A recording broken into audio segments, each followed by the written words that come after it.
Hi friends, this is Vincent. நம்ம சேனலுக்கு உங்களை அன்புடன் வரவேற்கிறேன். நம்ம சேனல் வந்து பார்த்தீங்கன்னா உங்களோட கரியர் செட் பண்ணுறதுக்காக தான் TNEA கவுன்சிலிங் சொந்தமாக நிறைய வீடியோஸ் வந்து உங்களுக்கு நம்ம கொடுத்துட்ருக்கோம். கண்டிப்பாக நம்ம சேனலை ஃபாலோ பண்ணுங்கள். மறக்காமல் நம்ம சேனலோட வாட்ஸ்அப் குரூப்பில் ஜாயின் பண்ணுங்கள். வாட்ஸ்அப் குரூப்போட லிங்க் டிஸ்கிரிப்ஷன் பாக்ஸ் இருக்குது. இந்த வீடியோ வந்து பார்த்திங்க அப்படின்னா உங்களுக்கு ரொம்ப ஒரு முக்கியமான இன்ஃபர்மேஷனை கொடுக்க போகுது.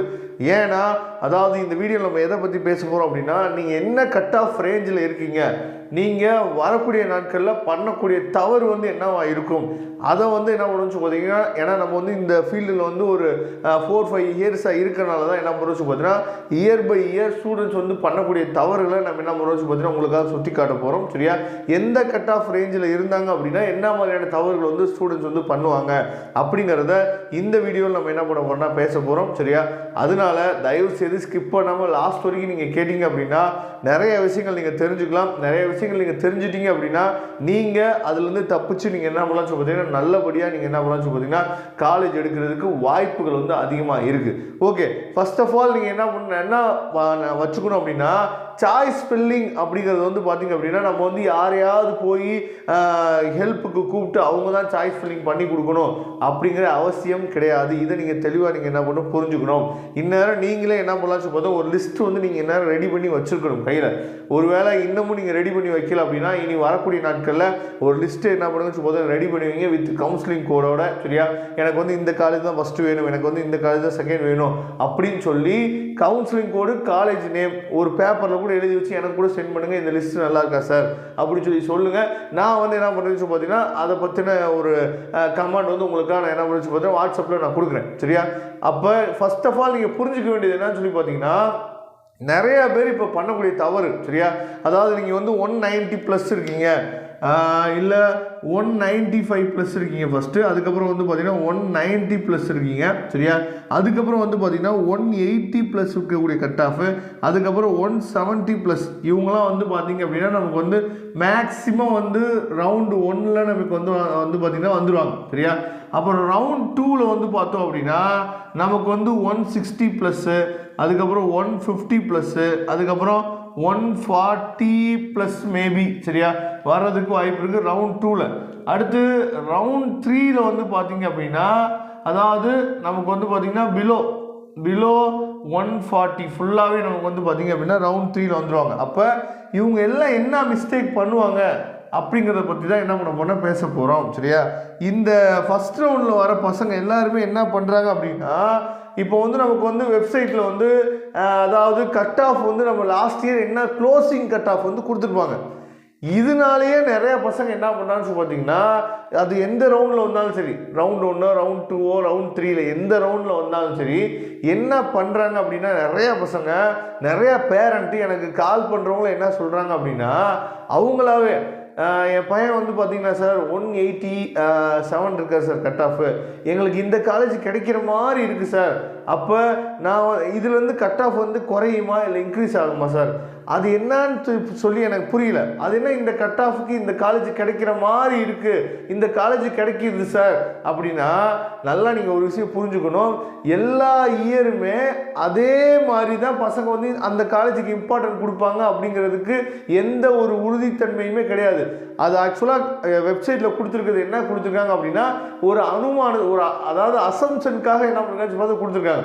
மேபி உங்களுக்கு இந்த க்ளோசிங் கட் ஆஃப் வந்து லாஸ்ட் இயர் இந்த காலேஜில் இருந்திருக்கு, லாஸ்ட் இயர் இந்த காலேஜோட க்ளோசிங் கட் ஆஃப் வந்து இந்த கோர்ஸுக்கு வந்து இந்த மாதிரி இருந்திருக்கு அப்படின்னு சொல்லி ஒரு அசம்ஷன் நீங்கள் வந்து என்ன பண்ணக்கூடாதுன்னு பார்த்தீங்கன்னா அதை அப்படியே முடிவு பண்ணிடுறாங்க. எனக்கு நான் வந்து இந்த கட் ஆஃப் தான், அப்போ எனக்கு வந்து இந்த ரேஞ்சில் இருக்கக்கூடிய காலேஜ் தான் கிடைக்கும் அப்படின்னு சொல்லி முடிவு பண்ணிடுறாங்க. நல்ல ஒரு விஷயம் நீங்கள் கவனிச்சுக்கணும். நீங்கள் ரவுண்டு 1ல் வந்துட்டீங்க அப்படின்னா, ரவுண்டு 1ல் நீங்கள் வந்துட்டீங்க அப்படின்னாவே அதாவது உங்களுக்கு எந்த காலேஜ்லையுமே சீட்ஸ் வந்து ஃபில்லாக இருக்காது. அப்போ எல்லா காலேஜுக்குமே நீங்கள் தகுதியானவர்கள், அதை நீங்கள் தெளிவாக நீங்கள் புரிஞ்சுக்கணும். ஏன்னா இதை நான் திரும்ப நான் நிறையா வீடியோவில் சொல்லிக்கிட்டே இருக்கேன். எல்லா காலேஜுமே உங்களுக்கு கிடைக்கிறதுக்கு வாய்ப்பு இருக்குது கண்டிப்பாக. ஏன்னா இப்போ 195+ இருக்க பையன் என்ன பண்ணுவான்னு சொல்லி பார்த்தீங்க அப்படின்னா ஓவர் கான்ஃபிடென்ட்டில் வெறும் 4 சாய்ஸு இல்லை 5 சாய்ஸை கொடுத்துட்டு என்ன பண்ணுவான்னு சொல்லி பார்த்தா உட்காந்துருவார். இந்த மாதிரி இப்போ நம்ம வீடியோ பார்க்குறவங்க தெளிவாக என்ன பண்ணலாம்னு சொல்லி பார்த்தீங்கன்னா சாய்ஸ் ஃபில்லிங் வந்து நிறையா கொடுக்கறதுக்கு வாய்ப்பு இருக்குது. ஆனால் சில ஸ்டூடெண்ட்ஸுக்கு நம்ம எப்படி இருந்தாலும் நம்ம வீடியோ வந்து போய் சேராது. ஏன்னா நம்மளும் என்ன பண்ண மாட்டோம் பார்த்தீங்கன்னா நல்ல விஷயங்களை அடுத்தவங்களுக்கு சொல்ல மாட்டோம், ஷேர் பண்ண மாட்டோம். பரவாயில்ல, இருந்தாலும் வந்து பார்த்தீங்க அப்படின்னா இப்போ இந்த 195 ப்ளஸ் இல்லை இந்த 190 ப்ளஸில் என்ன பண்ணுவாங்க பார்த்தீங்கன்னா ஓவர் கான்ஃபிடென்ட்டில் வெறும் 5 ஆப்ஷன் மட்டும் கொடுத்துட்டு சரியா, அந்த 5 ஆப்ஷனை இப்போ 190 கட் ஆஃப் இருக்கிற ஸ்டூடெண்ட் வந்து இந்த 5 ஆப்ஷன் கொடுக்குறாருன்னு வச்சுங்களேன், 190 மேலே சரியா 191 இருக்கிறவரும் இந்த 5 ஆப்ஷன் கொடுக்குறாரு. அதில் ஒரு 10 பசங்க இருக்காங்க, இல்லை ஒரு 15 பசங்க அதே 5 ஆப்ஷனை கொடுத்துட்டு இருக்கிறாங்க அப்படின்னா யாருக்கு கிடைக்கும்? 191 எடுத்தவங்களுக்கு தானே கிடைச்சிடும். அப்போ 190 எடுத்தவருக்கு கண்டிப்பாக கிடைக்கிறதுக்கு வாய்ப்பு இல்லை, நாட் அலாட்டட் அப்படின்னு சொல்லி வந்துடும். இந்த மாதிரி தான் ஒவ்வொரு கட் ஆஃப் ரேஞ்சிலையுமே இருக்கிறவங்க என்ன பண்ணக்கூடாது அப்படின்னு சொல்லி பார்த்தீங்கன்னா எனக்கு இந்த காலேஜ் தான் கிடைக்கும், எனக்கு இந்த காலேஜ் தான் கிடைக்கும் அப்படின்னு சொல்லிட்டு நீங்களாம் முடிவு பண்ணிடக்கூடாது. அப்போ ரவுண்ட் 1 நீங்கள் வந்தீங்க அப்படின்னா கண்டிப்பாக நீங்கள் பண்ண வேண்டியது என்னன்னு சொல்லி பார்த்தீங்கன்னா ஓவராலாக எல்லா டாப் காலேஜில் இருந்தும் சரியா, அது வந்து ஃபஸ்ட்டு நீங்கள் எதுக்கு டாப் காலேஜ் நீங்கள் என்ன நினச்சிருக்கீங்களோ ஒன்று சிஇஜி கேம்பஸாக இருக்கலாம், இல்லை எஸ்எஸ்என்னாக இருக்கலாம், இல்லை பிஎஸ்டியாக இருக்கலாம், இதில் நீங்கள் எந்த காலேஜ் வந்து டாப் காலேஜ்னு நினைக்கிறீங்களோ அதுலேருந்தே வரணும். சார் நானே வந்து பார்த்தீங்க அப்படின்னா 179 178 நான் வந்து ஃபஸ்ட் ரவுண்டுக்குள்ளே வந்ததே பெருசு, எனக்கு போய் சிஇஜி கேம்பஸ் கிடைக்குமா? பை லக்கில் கிடைக்கலாம். ஏன்னா சில பேர்த்துக்கு சாய்ஸ் ஃபில்லிங்கே கொடுக்க தெரியாது. சாய்ஸ் ஃபில்லிங் அப்படிங்கிறது வந்து பார்த்திங்க அப்படின்னா கம்ப்யூட்டர் வந்து நமக்கு வந்து அதாவது நீங்கள் என்ன ஃபஸ்ட்டு என்ன சாய்ஸில் நீங்கள் கொடுத்துறீங்களோ அந்த சாய்ஸுக்கு ஃபஸ்ட்டு போகும். இப்போ நீங்கள் உதாரணத்துக்கு எப்படி வந்து நமக்கு சீட் வந்து அலகேட் ஆகி வருதுன்னு பார்த்தீங்கன்னா இப்போ வந்து நீங்கள் ஒரு 10 ஆப்ஷன் கொடுத்துருங்க 1 2 3 அப்படின்னு சொல்லி ஃபஸ்ட் அதாவது ஒரு 10 ஆப்ஷன்ஸ் வந்து கொடுத்துருங்க. ஃபஸ்ட்டு கம்ப்யூட்டர் என்ன பண்ணுன்னு சொல்லி பார்த்தீங்கன்னா நீங்கள் கொடுத்துருக்க ஃபஸ்ட் ஆப்ஷன் போகும் உங்களோட கட் ஆஃபுக்கு, உங்களோட ரேங்க்குக்கு, உங்களோட கம்யூனிட்டி ரேங்க்குக்கு இந்த காலேஜ் கிடைக்குமான்னு சொல்லி பார்க்கும். ஓகே, இந்த காலேஜில் வேக்யூம் இல்லை, அதாவது வெற்றிடம் இல்லை, அதனால் இந்த காலேஜ் உங்களுக்கு கிடைக்காது. அப்புறம் செகண்ட் ஒன்று செக் பண்ணும், அப்புறம் தேர்ட் ஒன், இந்த மாதிரி ஒவ்வொன்றா தான் செக் பண்ணி உங்களுக்கு எந்த இடத்துல உங்கள் கட் ஆஃப்க்கு உங்கள் ரேங்க் ரேஞ்சுக்கு எந்த இடம் இருக்கோ அந்த இடத்துல என்னன்னு பார்த்தீங்கன்னா சீட் வந்து உட்காந்துரும். அந்த சீட் வந்து உங்களுக்கு டென்டேட்டிவ் அலாட்மெண்ட்டில் வந்துடும். ஆனால் பை சான்ஸ் என்ன பண்ணலான்னு சொல்லி பார்த்தீங்கன்னா ஒருவேளை நீங்கள் இங்கே ஃபஸ்ட்டு ஒன்றோ இல்லை செகண்ட் ஒன்றோ கொடுத்துக்க காலேஜை உங்களுக்கு மேலே கட் ஆஃபில் இருக்க பசங்களுக்கு யாருக்குமே கொடுக்கல அப்படிங்கிற பட்சத்தில் உங்களுக்கும் கிடைக்கிறதுக்கு வாய்ப்பு இருக்குது. இதை வந்து வாய்ப்பாக தான் நான் சொல்கிறேன் சரியா. அதனால நீங்களே என்ன பண்ணக்கூடாதுன்னு சொல்லி முடிவு பண்ணாதீங்க. நீங்கள் ரவுண்ட் 1க்கு வந்தாலும் சரி, ரவுண்ட் 2க்கு வந்தாலும் சரி, ரவுண்ட் 3க்கு வந்தாலும் சரி, எனக்கு இந்த காலேஜ் தான் கிடைக்கும், எனக்கு இந்த காலேஜ் கிடைக்காது, கிடைக்கிற காலேஜை விட்டுருங்க.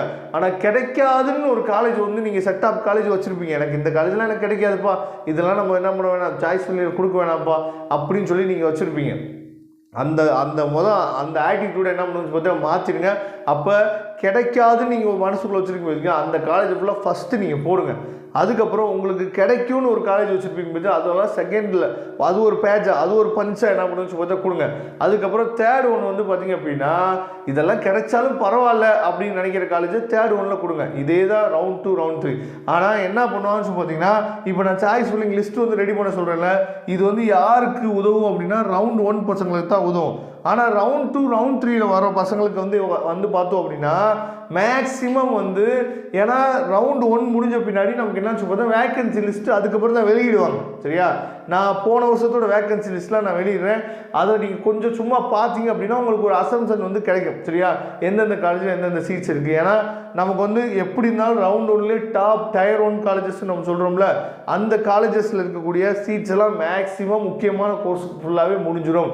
சில சீட்ஸ் வந்து இந்த எஸ்சி அப்புறம் வந்து எஸ்சிஏ எஸ்டி அதில் வந்து பார்த்தீங்கன்னா 1 or 2 சீட்ஸ் வந்து இருக்கும் சரியா.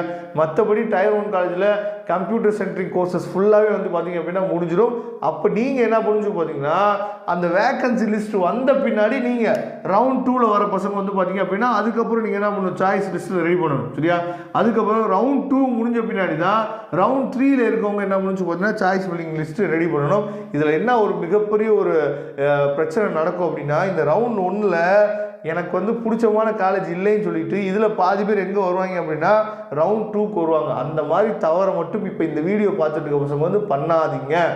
நமக்கு கடவுளாக பார்த்து ரவுண்ட் 1ல் நம்மளை கொண்டு போய் விட்டுட்டாரு. ரவுண்ட் 1ல் இல்லாத பெஸ்ட் காலேஜாக ரவுண்ட் 2ல் இருக்க போது, ரவுண்ட் 2ல் இல்லாத பெஸ்ட் காலேஜாக ரவுண்ட் 3ல் இருக்க போது இந்த மாதிரி நிறைய பசங்க வருவாங்க. நீங்கள் வேணால் லாஸ்ட் இயரோட ப்ரொவிஷனல் அலாட்மெண்ட் ஆர்டரை எடுத்து பார்த்தீங்க அப்படின்னா ரவுண்ட் 2ஓட ப்ரொவிஷனல் அலாட்மெண்ட் ஆர்டரையோ இல்லை ரவுண்ட் 3ஓட ப்ரொவிஷனல் அலாட்மெண்ட் ஆர்டர்னு சொல்லி ஒரு பிடிஎஃப் ஃபைல் இருக்கும். அந்த பிடிஎஃப் ஃபைலை நீங்கள் செக் பண்ணி பார்த்தீங்கன்னா ரவுண்ட் 2லேயும் வந்து 193 கட் ஆஃப்க்கு என்னாச்சு பார்த்தீங்கன்னா சீட் அலகேட் ஆகிருக்கும்.